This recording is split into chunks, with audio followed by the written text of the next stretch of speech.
4% limit. You can use, let me know, I will use my Grok bot to try and monitor and add you in when I can, I guess. Okay, all right, so I think that's all I have for my little segment. Once again, please note, we are here until 9. I will be keeping time for the speakers somehow. I don't actually know how, but I will, like wave at them from the back. Okay, we have a variety of speakers tonight, and I think first up is someone you are probably familiar with. First up is our other co-founder who is here tonight, who is Jensen. He's also a Quen ambassador, all right, so I think that might inform you a bit of what's going on. All right, so Jensen, take it away. Not going to. Yes.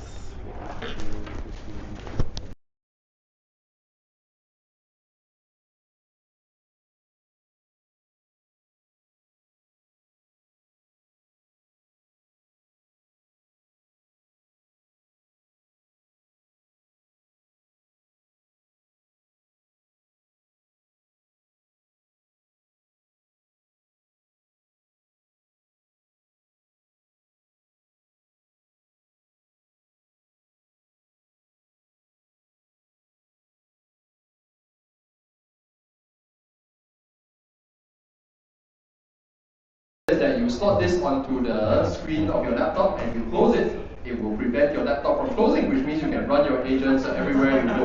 Right? Lots and lots of fun. You can 3D print it yourself. We just thought it would be hilarious to print some install tips. We'll see if we can get more for next time. Yeah. Is it okay?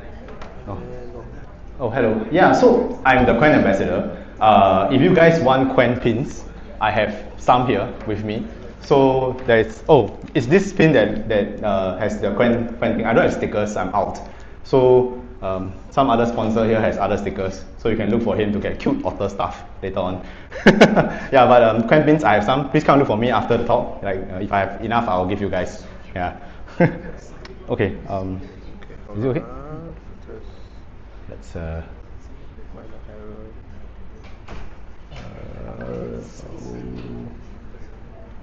okay, Ken.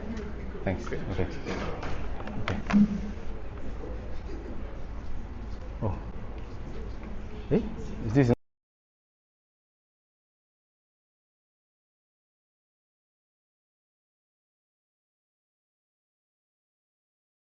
Is it coming? Okay, good. Awesome. Okay, hello. Yeah, everything's set up. I promise you I won't take up too much of your time. My intention here is to intimidate you. So my name is Jensen, so I'm actually one of the co-founders for ABC, but some of you may have already heard me talking in the group chat, so I hope I don't disturb you too much at night.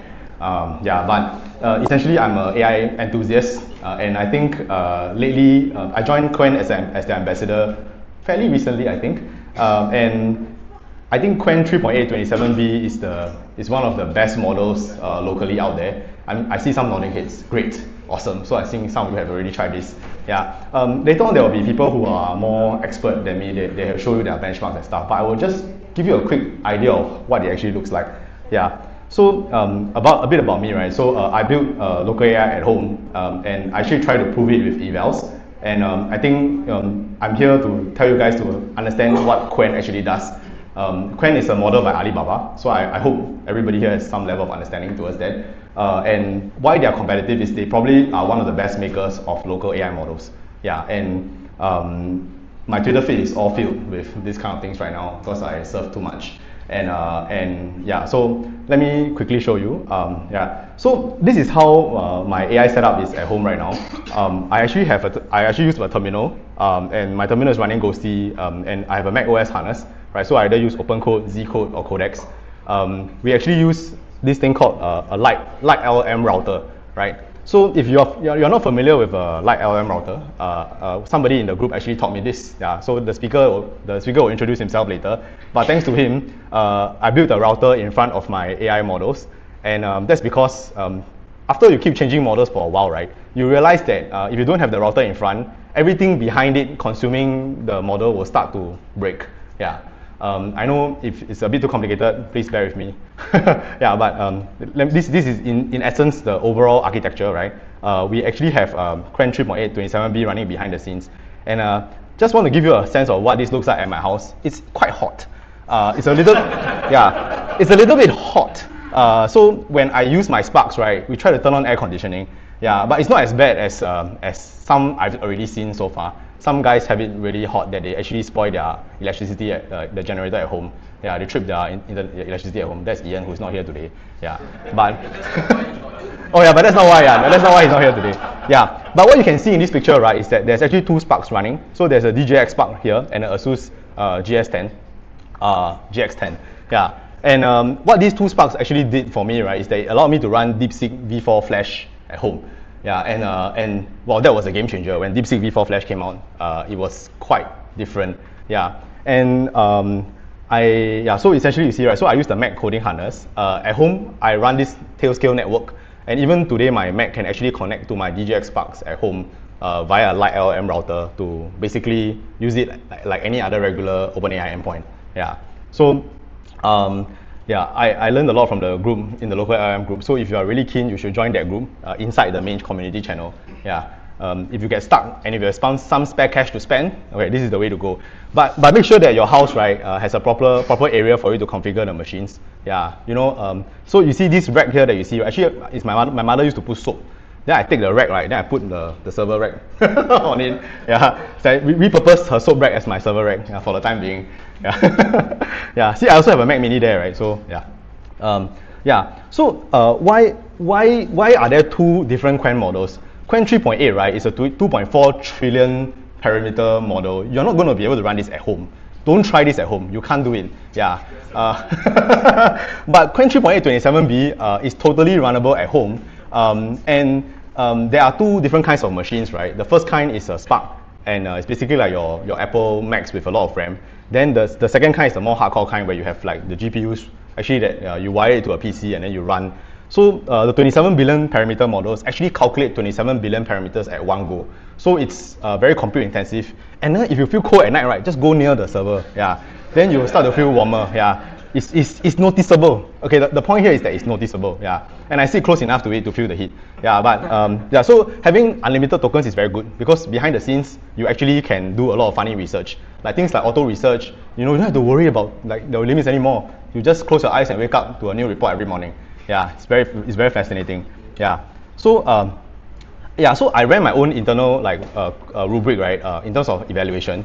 You know, looking at this, right, like I actually am able to find using Qwen 3.8 and 3.8 Max and Qwen 3.8 27B. The scores are starting to look like frontier models already. Like you can see, right. And I actually asked Qwen to audit my system that's very poorly built. I actually built it in 2025 when I don't know much AI stuff, and it has a lot of security problems. Yeah, please don't go and find it. But yeah, but I asked the frontier models to basically do it, right. And these are the scores that I came up with running Qwen 27B low and Qwen 27B extra high. Yeah. And why thinking matters, right? Is because Qwen 27B thinks a hell lot. Yeah, it thinks way too much. Yeah. So if you can tahan the token thinking, right, then you see it spinning and spinning and spinning. Wow, I actually quite salute you. So I'm sure there are some people laughing at it. Yeah. So you have experienced like Qwen, anything on medium is actually high and extra high. Yeah. Medium is a fake setting. It's actually extra high. Yeah. So yeah, you can only use it on low or turn thinking off. Yeah. I think the sweet spot is low. Yeah, if you're going to try 27B, use low thinking. Even if you get it from the frontier or you get it from a router service, use your default setting as low.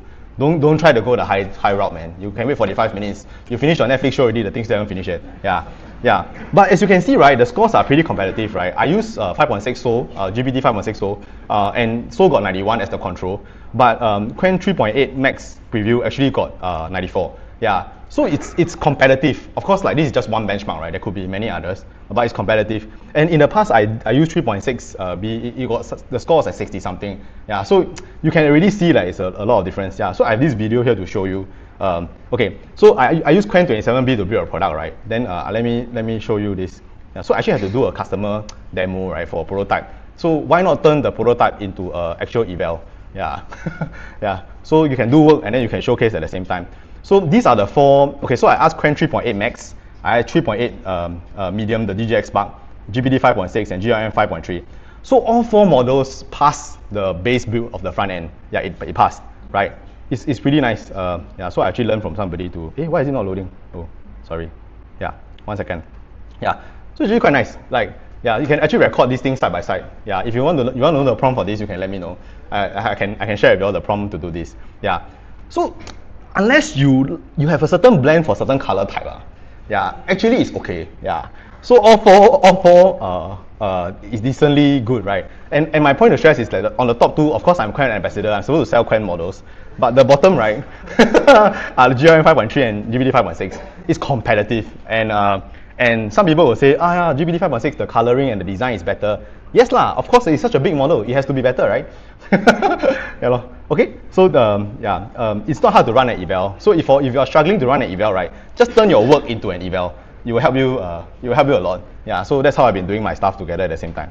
Okay, and then so basically I just want to share that local AI is more than a model. You evaluate the work that you actually do, and because the scores are so close right now, right, the best way to test it is to test it out yourself. Even I struggle with that because we are so used to using Claude Code and GPT 5.6. For me, at least, I genuinely just default to these two, but it's actually quite worth trying. Yeah. So so that's basically it for my presentation. Just a quick shout out to Zcode for their harness that I'm using, and OhMyPy. If you need any help in that, you can also ask in the group chat. Yeah. Okay. So here's my LinkedIn. Do connect with me. Okay. Yeah. Oh yeah. Quen pins. Yeah. Okay. All right. Thank you, Jensen. All right. Round of applause again for Jensen.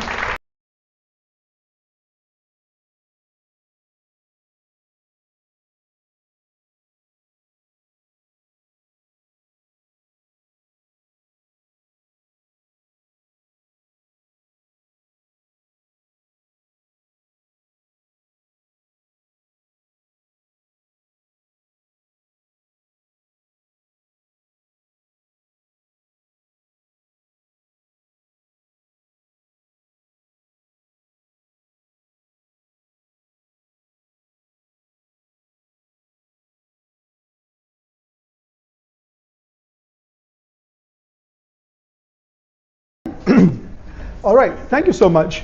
I think there's been some amount of desire in the group for some more mathematical or technical content. So I must warn you ahead of time, there's a disclaimer. If you are squeamish or easily upset, I will give you a warning. I wish you must look away and avert your eyes, look down at the floor or look at your own phone. There will be math on the slides. So I'm here to talk about one of the things that makes local LLMs possible for us. Even though Quen 3.827b is a fantastic model, it is still a dense model, and there's a lot of math that has to be done in order for it to produce each token for you. It becomes, without any kind of accelerator, it becomes incredibly slow, maybe 20 tokens a second, also just barely usable. But there's a whole suite of new techniques that have only now become available in the last year or so, called speculative decoding. These techniques are all designed to help low concurrency use on a single machine. Unlike all the high-speed stuff you hear out of DeepSeek's labs, this is the stuff that helps you, the little person running it on your own computer at home. So I'm going to walk you through an example of how it works, and then give you some principles on how to think about it. So if you begin with the phrase, I saw her duck, and your LLM is supposed to come up with the next token, it might, rather than coming up with a single next token, what you'd do in the case of speculative decoding is you'd hand off a guess at first to a drafter. So a drafter is a separate model that's designed to be substantially less powerful but much faster than your main model. It might come up with a continuation like under the tablecloth, for example. You can then check this. In a single pass, you can check all the tokens the drafter has come up with, using your true model. And because your drafter has gotten more than one token right, in exchange for one run of the full drafter, you get more than one token out of the system. In fact, it's so powerful that if it happens to get every one of these right, you get an additional bonus token at the end of it as well. And if it gets it wrong, in this case, it got the first two words right, but it got the word table wrong.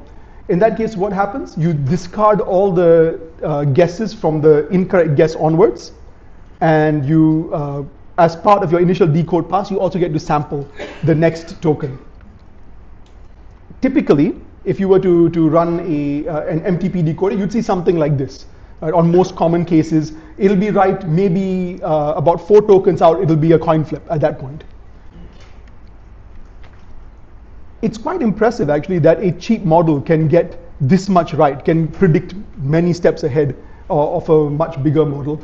But perhaps the most interesting part of this, I guess the most counterintuitive part of this is that you can check all 4 costs, all 4 tokens in the same cost as a single decode pass.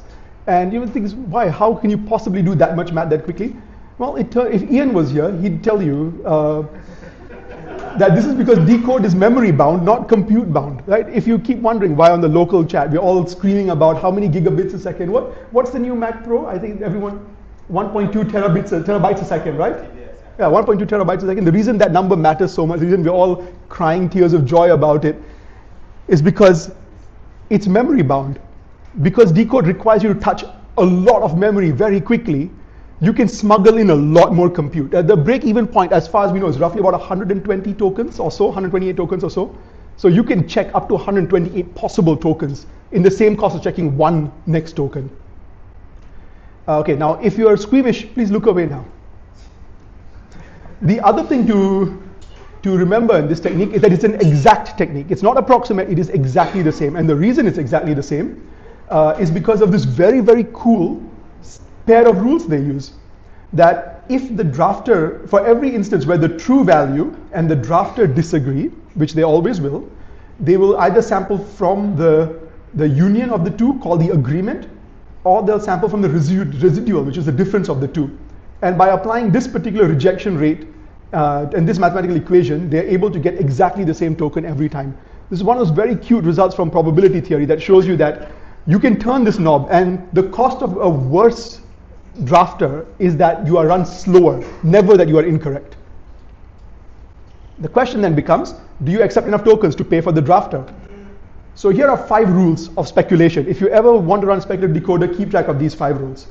Firstly, and most importantly, drafters are trading compute for speed. You're running an additional model alongside your main model. Even though it's a smaller model, it still costs you something. So I'm going to introduce you to 3 big families of drafters, and this is what you'll see pretty much everywhere. MTP is a multi-token predictor, meaning whenever your main model predicts 1 token, it suggests what the next 3 tokens might be. This comes built into the model itself, is usually very, very light. You can see the blue line is an MTP and the gray line is the baseline. And how they seem to track each other pretty closely.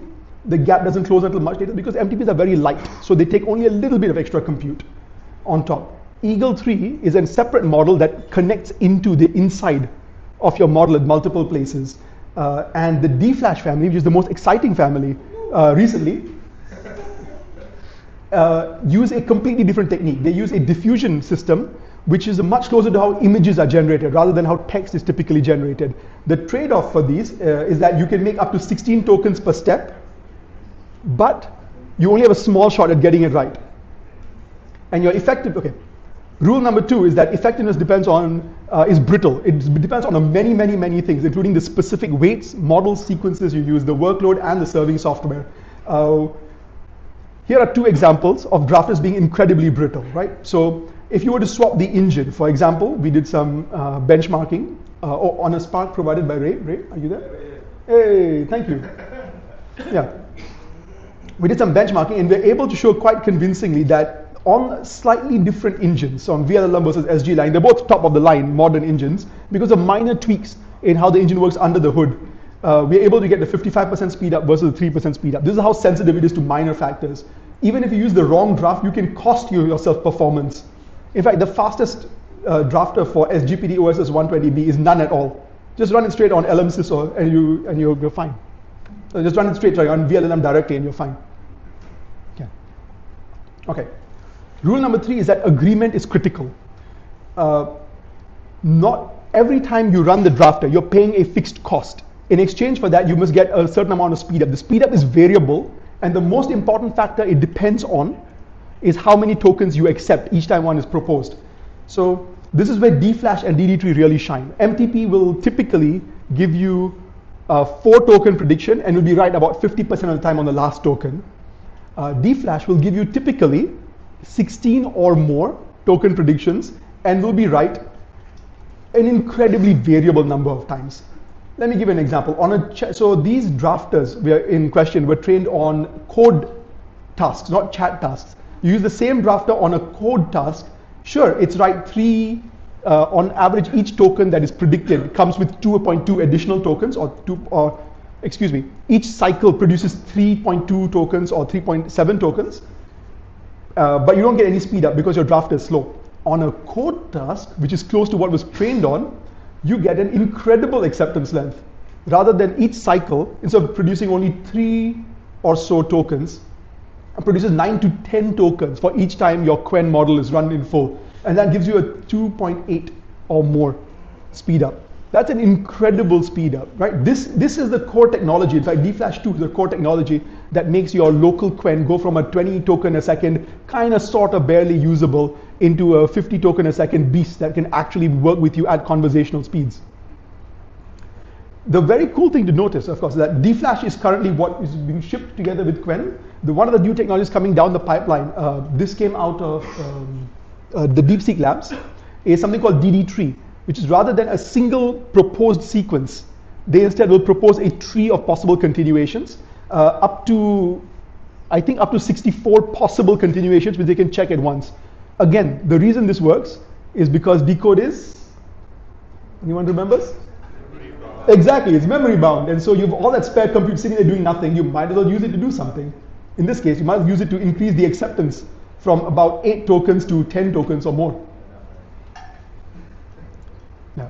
So, excuse me. Yeah. So if you were to ever touch a heavyweight draft like DFlash or DD3, you have to make sure it works on your workload. That's the other lesson, right? You get this beautiful speed up from Quen while dealing with code. Double check your particular, chat task. Texting your grandmother or something is something that is good at as well. Another couple of small lessons to add to the tail end of this. If you begin with a slower target, you tend to do better proportionately than that. This is because you have a greater gap between the speed of the accelerator, or the speed of the drafter and the speed of the target model. And the bigger that gap is, the more the drafter can contribute to the speed. If you begin with a very fast model like Quen 3.6, the mixture of experts model, the super light one that you could conceivably run conversational speeds on your own laptop, you get a 26% boost. A nice boost, certainly worth keeping, but only less than half relatively to what you'd get if you run the dense model. This is also one of the reasons that the drafter is so important for the new Quen 3.8 local model. It produces about 100% speed up overall on certain coding workloads. The other important factor, of course, is that you can't fix, speculation helps, but it cannot fix a broken config. We've already seen a couple of examples of this. The GPT OSS was a great one. Another one is, of course, this. If you pick the wrong quantization, you pick an FP8 quantization. Forgive me for not explaining what that is in detail. But if you pick the wrong version of your model to begin with, you can very rapidly see that, sure, it helps, but it's not going to rescue you from a bad config. So if you're in a position where you have to decide what you're going to do, and you don't want to think about all of this, and you certainly don't want to think about the math I've shown you, just use the model's own MTP path, right? Pretty much every local model nowadays comes shipped with some sort of MTP just because it's a cheap and easy win for these labs. Otherwise, this is roughly speaking the decision tree you should follow. Start from the fastest quantum engine, then measure your concurrency, then benchmark your model and your configuration and your engine on your particular workload. And of course, keep watching. Right? This area works very, very fast. Otherwise, thank you very much. Here's my LinkedIn and the full article. Thank you. Thank you. 9 seconds. So this is Gaurav, or should I say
The other thing, if you really like codecs, right, then the Chinese form is called Z code.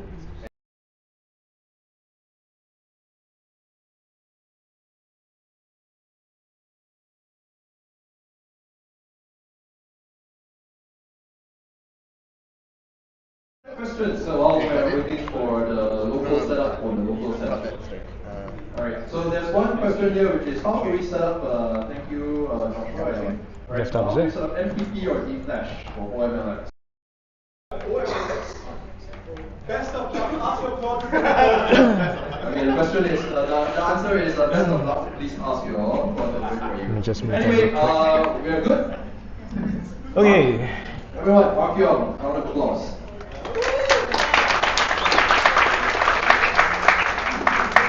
So just now the question that was asked was, how many of you use local LLMs regularly? How many people have even tried installing a local LLM on their computer?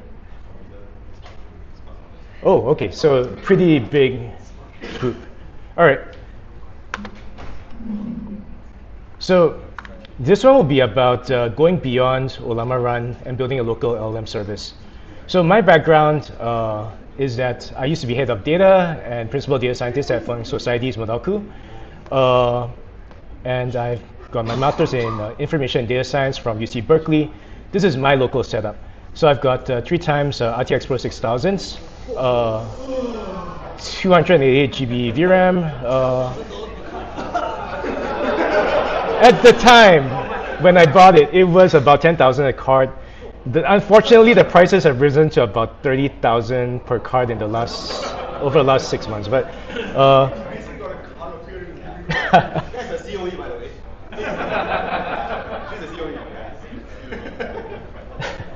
But yeah, so it's running on the EPYC 7742 on an MZ32 AR0, 512 GB of DDR4. Unfortunately, I could not afford DDR5 and a bunch of memory. So, okay, so I think everyone, I may be preaching to the choir here, but everyone is aware open weight models are pretty much good enough to do almost everything that you want them to do.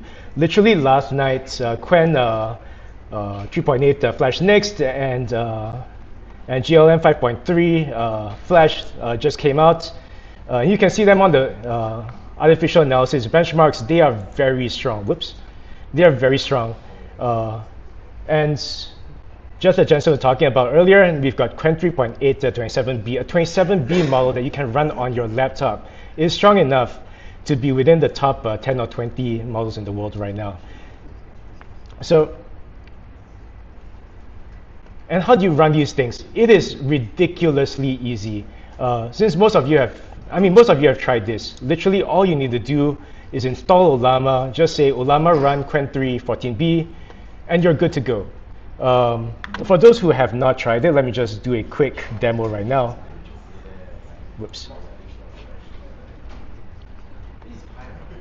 This one is Hermes.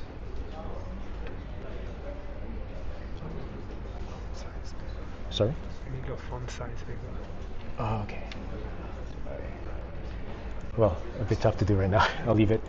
But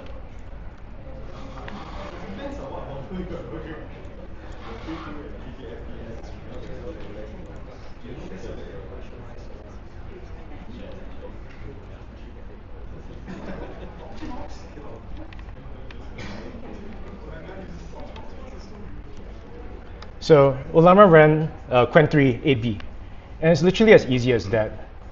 And you can just start running, and it's pretty fast.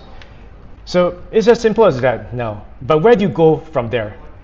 You can go Llama CTP, which is my preference usually for someone starting off models. You get your GGUF file from Hugging Face, you start your Llama server, and you hit up your V1 API connection. So what's actually happening behind the scenes?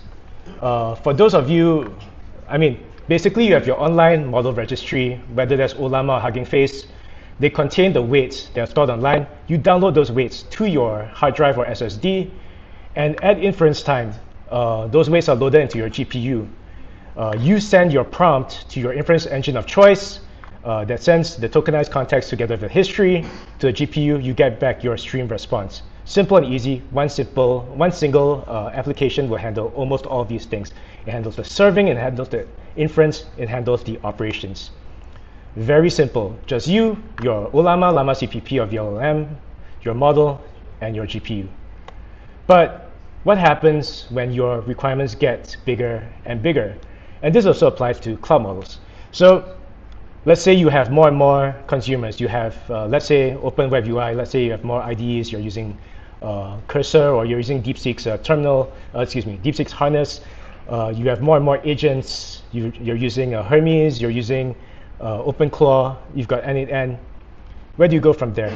Let's say you have more models that you want to run. You want to run models faster. You want to run models with more concurrency, with more ability to control your KV cache. You start using VLM, SGLang, together with your Llama CPP. Let's say you go to bigger and bigger models, or you're changing more and more things. Where do you go from there? So that essentially happened to me. I had to eventually split up my engines. I had to eventually move my storage, my compute, and my isolation to be able to handle all of these different engines that were accessing my model weights. And I needed observability tools and memory for my agents and remote access. This essentially became my platform, or my architecture. So starting from the bottom, we talked about the hardware that I had. What it's running on is on a Proxmox virtual environment. It uses Linux containers. Within them, I run Docker. This is not a recommended approach, but it works. And I have separate compute and platform environments. Each of them is a Docker environment that contains multiple Docker containers. Within them, I run VLLM, SGLang, Tabby, Llama CPP, and ASR for various purposes. I've got Comfy UI running separately. I've got, for my gateway, I've got stable gateway using LLM. Why do I need this stable gateway? Because each of these, whenever I switch over engines or models, exactly as Jensen was saying just now, something will break in my multiple clients upstream. Yeah, so you need, well, you would prefer to have a single gateway to all of your API connections. For observability, yep. Can you talk about failover?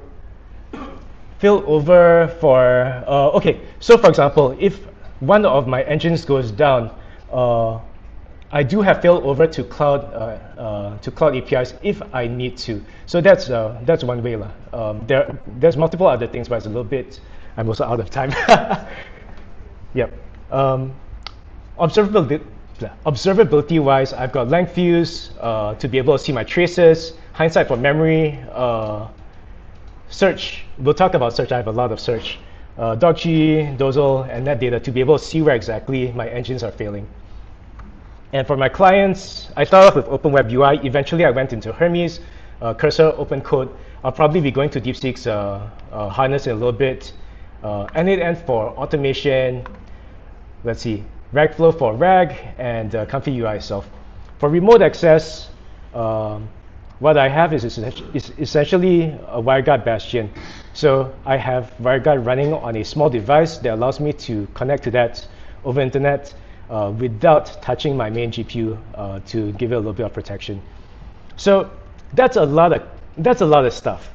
You got platform, model, servers, gateways, clients. But what about you who are just starting out? You're not gonna do all of this right off the bat, nor should you. You should not follow this very idiosyncratic setup. So what happens for you? You start off with Llama or Llama CPP. You have your small setup on 16 and 24 gigabyte GPU.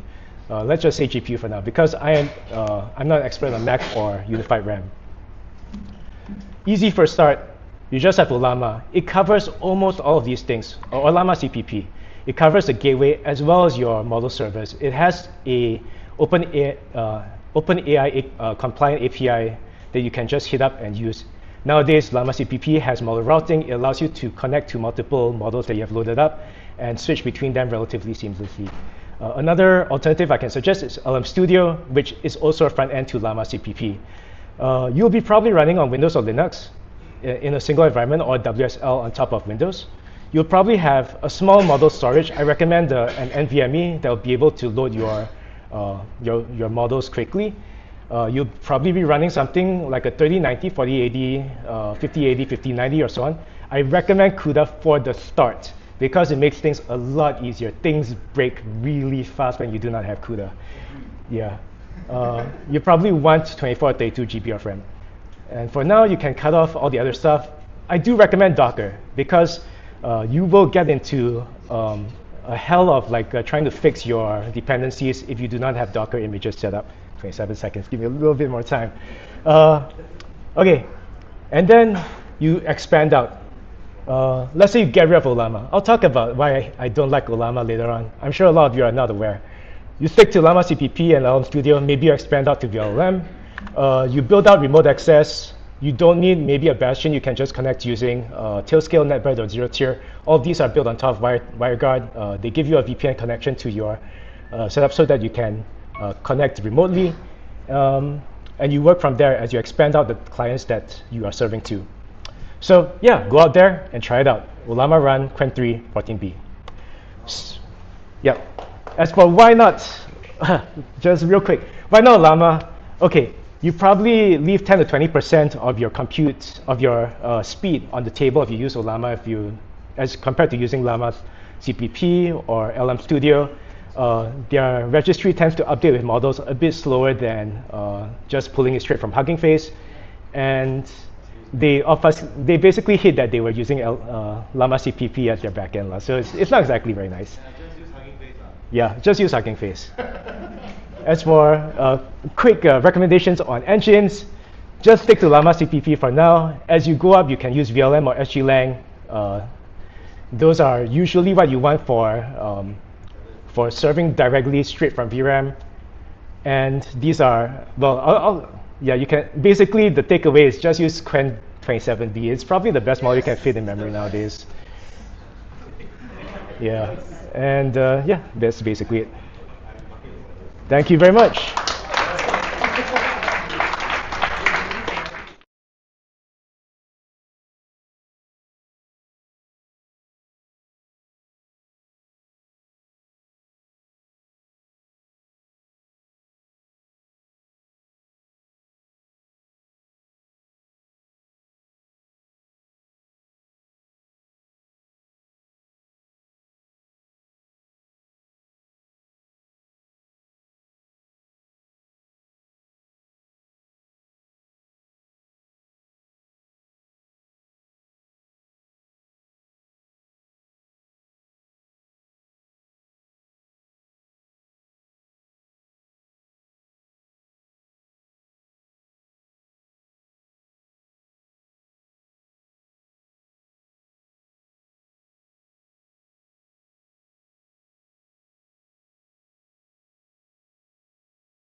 Okay, so mine will be the most non-technical in today's session. I guess maybe the first question is, how many of you here is your first time at ABC?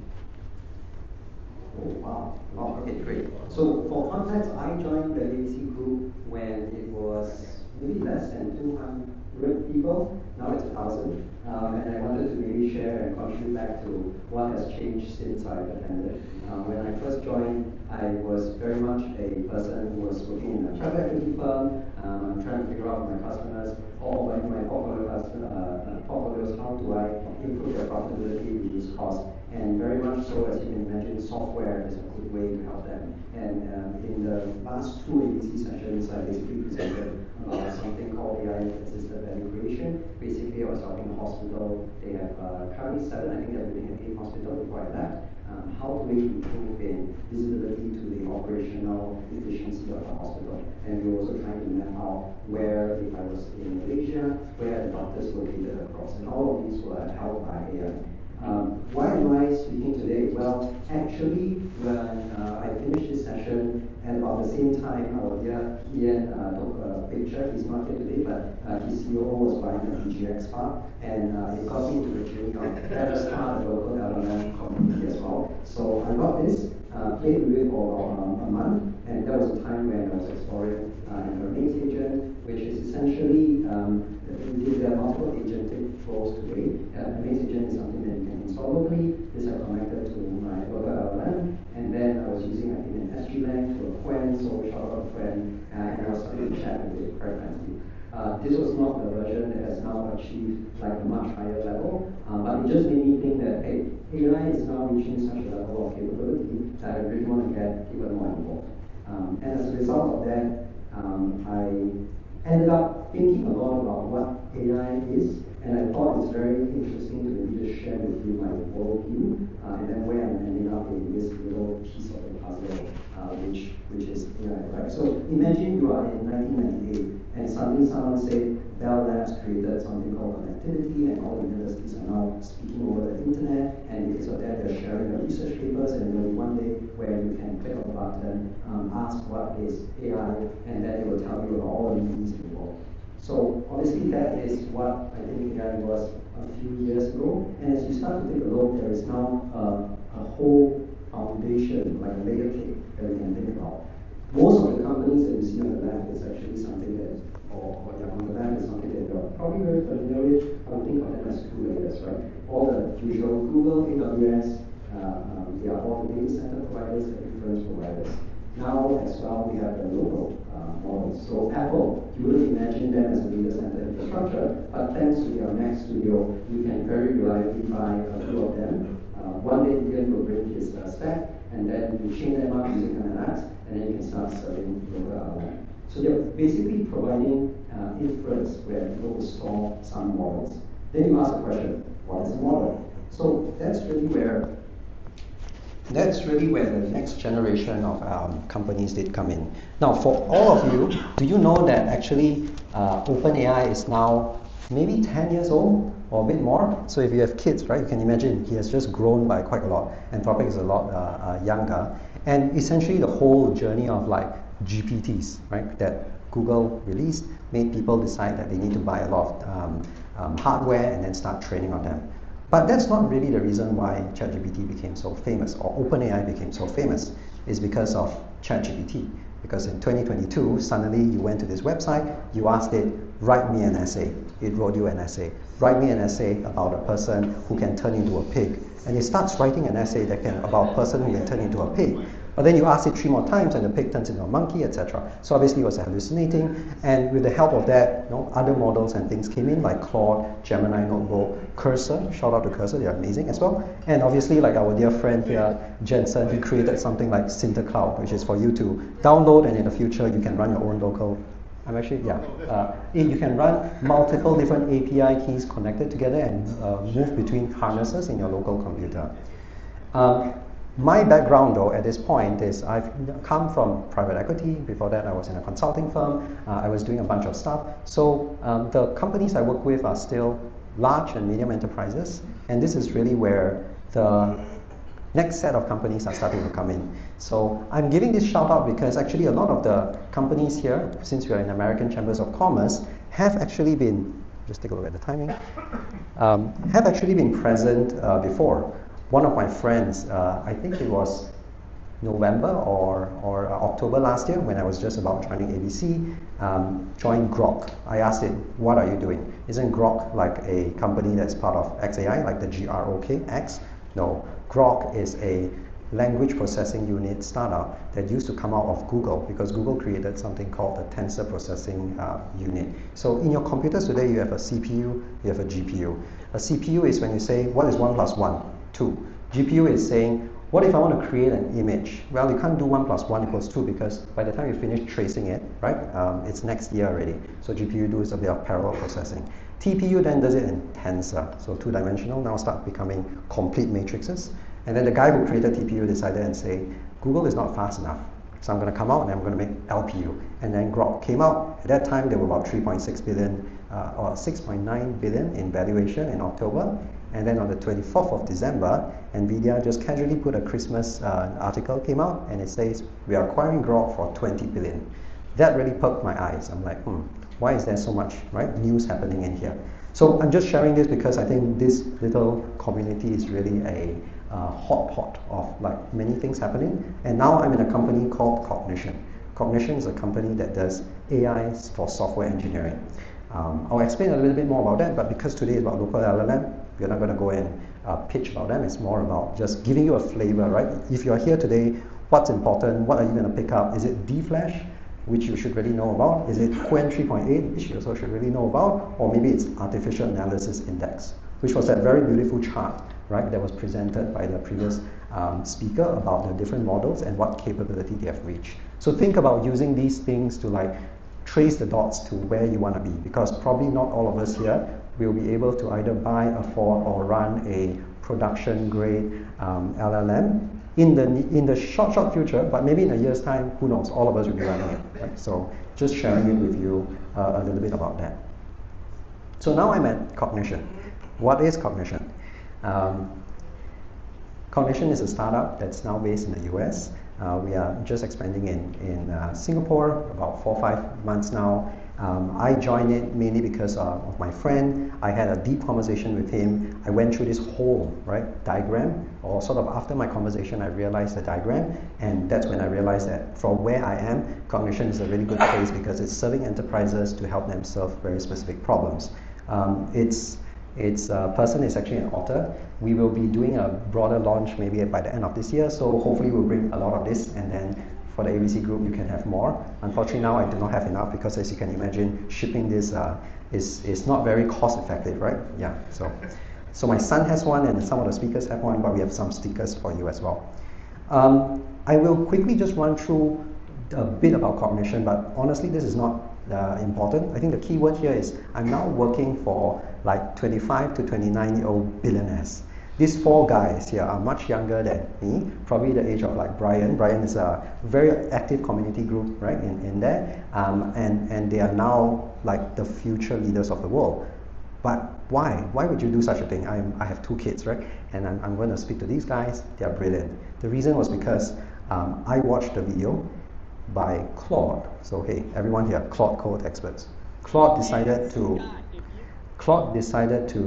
showcase Scott Wu at Cognition, and this made me like realize I really want to work with this guy if I can. So if you don't mind, I'll just do 2. Well, there's not enough time, so maybe later you can go check out Scott Wu with Claude, and then you will find this video. And essentially what happened is this little boy at the age of 14 joined some competition.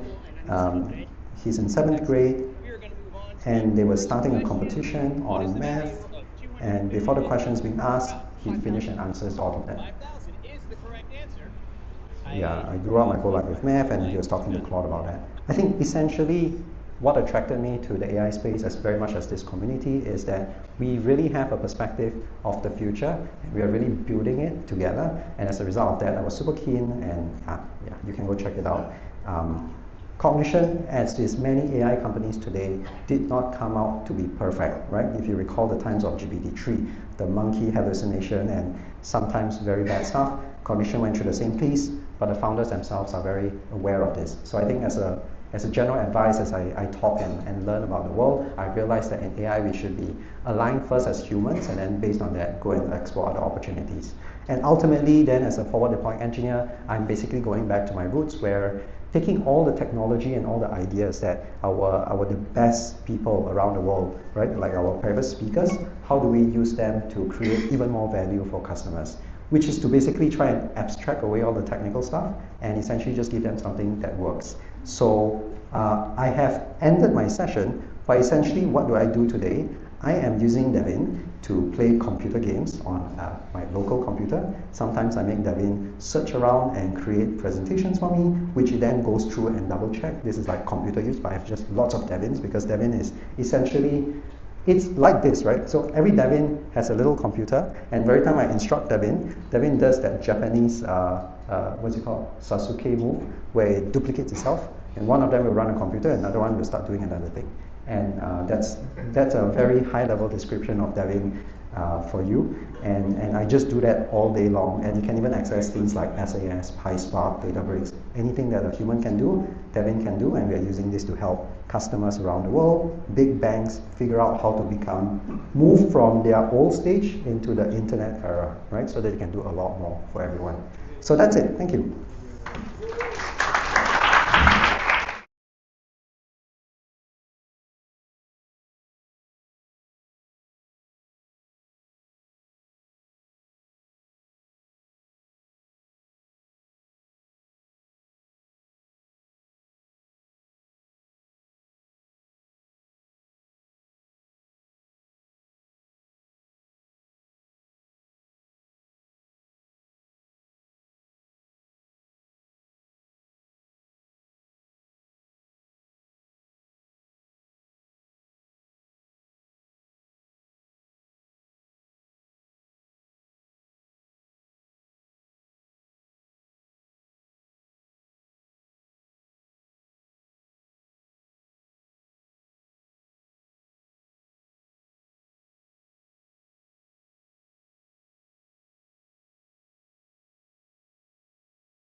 Okay, so I'm Shuwen. I'm a radiologist from Tan Tock Seng. So now we're going to change track entirely. No more software and all that hardcore stuff. We'll change track to some application talk. So the topic of today is own self check oneself. Basically, we've created a system using local LLMs, because obviously data sovereignty and data privacy is very important when you're dealing with patient data, and how to monitor clinical AI, which also runs locally, but not at home, but on the hospital systems. So radiology really is the forefront of medical AI. I mean, we'll just dive into a bit of background first, because I think this is probably quite foreign to most of us here. But really, radiology AI is one of the biggest and the most approved by the FDA. And there's this growing requirement to do post-market surveillance. So if you talk about traditional devices like stents and like the stuff that you use during surgeries, it's not just a one-off thing now. Software as a medical device is a live thing. So we need to monitor it. And how do we monitor it? Actually, nobody really knows. I think there's a growing amount of discussion about post-market surveillance, which is where we've come in. Because, like 98% of most radiology AI is retrospective. The kind of prospective studies and the outcomes, the evidence is not really there. And like some of the FDA-approved radiology applications, they're only trained on like 2,000 CTs. That's really a drop in the ocean in the grand scheme of things. So post-market surveillance, what is it? So there's kind of like two sides to the coin. The first of it is kind of the traditional side, any issue, cybersecurity breaches. But the bigger one actually is monitoring for model drift, because when a device manufacturer submits to the FDA, their engine gets locked down. But real life changes a lot. You might change machine, you might change scanner, you might change the way you report. There are many things that can change, and you have to monitor your AI and make sure that it actually survives your use case. So whose taiji is it? Still out there. But I think the model drift part ultimately still boils down to the healthcare institution, because if your AI diagnoses something wrong, the hospital is still liable. So what we've done is we've actually built a surveillance system based on the radiology report. So the gold standard will be to actually have some poor soul double read every single scan. So every single chest x-ray, every single CT scan. That's not possible, especially in today's manpower constrained system. So we take the radiology report. It's not perfect, but it's a very ready source of data, very readily available. And with local LLMs, we can pass it through pretty much everything. So we've done around 20,000 reports so far, and we've got this system built out for ourselves. At first, this was like sometime last year, we tried a few different ways of how to do it. We tried, extracting, doing like some semantic extraction. If there's consolidation, what these are some of the words that we use, and we map it linguistically. Whoops. We did like judge, where you kind of fuse a few approaches together. But ultimately, the simplest approach still wins out. Like just asking LLM, is this a chest X-ray report normal or abnormal? Really just gives the best results. At that time, this was Quen 332. Yeah. And already, it's pretty good already. So yeah, local LLMs have come very far. So we've used the radiology reports with the AI inferences, and then we kind of compare that and have this trend. We trend it out, which I'll show you in a bit. So of course, everything has to stay local, even though it's anonymized, yes, but ultimately it's still better if everything lives locally. At first, I built this out on my own computer at home with an RTX 3090, but now we've moved to running everything on the Spark. So I think we'll skip the demo in the interest of time, but basically, basically you upload all your necessary files, and comes out with a report. So this is the big part of it, which is the model drift part. We take the ROC AUC and we trend it across time. And based on the 95% confidence interval, you can tell roughly whether or not the model is performing up to scratch. It is not, I must admit, it is not the perfect source of ground truth, but it's the most readily available. And there are some issues with that, which I'm happy to talk about later on. Some other stats, some time analysis, because time savings are an important part of the ROI. And finally, if the AI audits the AI, we also need to audit the AI. So we found that around a 2% percentage would be about adequate to prove that the LLM is working as intended. So you can basically just download another sample and audit the AI, but auditing 2% is a lot better than auditing 100%. So pretty good accuracy. I mean, the way that we've deployed the model is actually Lunit chest X-ray across some of the polyclinics in Singapore. We've deployed it in a triage role, so the sensitivity is very good. Of course, at the expense of specificity. But still, overall, ROC AUC is not bad. The LLM does reasonably well. We've hand-labeled around 5,000 studies with a 93% exact agreement, Cohen Kappa of about 0.8. Not bad, not bad. Well, it's not perfect, partially because of the system architecture, but it's good enough for our intents and purposes. And now, local models part. So I actually run Quen 3.5, 122 billion at home. And your local models really just perform really well. So ROC AUC above 0.95 for every single model. So now let's just zoom in a bit. And now we start seeing some slight differences. And what surprised me actually is Quen 3.8, 27B, so shout out to them. Yes. Because I've read that it doesn't do so well on like non-coding tasks, but surprisingly it has one of the best performance, even though it's not quite statistically significant. And surprisingly, DeepSeek didn't perform as well. Yeah. And some other big models like Ling also achieved quite a relatively slightly lower performance. So again, the benchmark is important because you see how good the models are, but all we see most of what we see rather are the coding benchmarks. It's important to benchmark according to your use case, as the previous speakers have mentioned. And of course, the performance actually varies across findings. So Lunit actually does 10 different findings, and some of them, for example, let's see. Nodule, for example, is not bad, or pleural effusion, because these have slightly more concrete descriptive terms. But and of course cardiomegaly, because this is mentioned in every single chest X-ray report. But other things like consolidation, the performance is a bit more mid. And other findings like mediastinal widening, because it's not quite mentioned in the report all the time. So the concordance, I think perhaps a better term to use will be concordance, may not be as good as desired.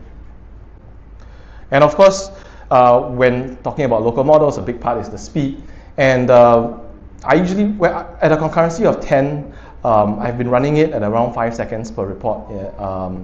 But actually, surprisingly, on the Spark, this is based on Gaurav's benchmark, so shout out to him. I just extrapolated from my own personal benchmarks. And Quen 3.827B actually performs surprisingly well, even though it's a dense model running on a DGX Spark. Yeah. I don't know. I just extrapolated from his benchmarks. So I just said take at 5 seconds per report. Then you take the fastest recipe from the benchmark and then method. Yeah. That's true. That's correct. Yeah. Okay. Yeah, almost done.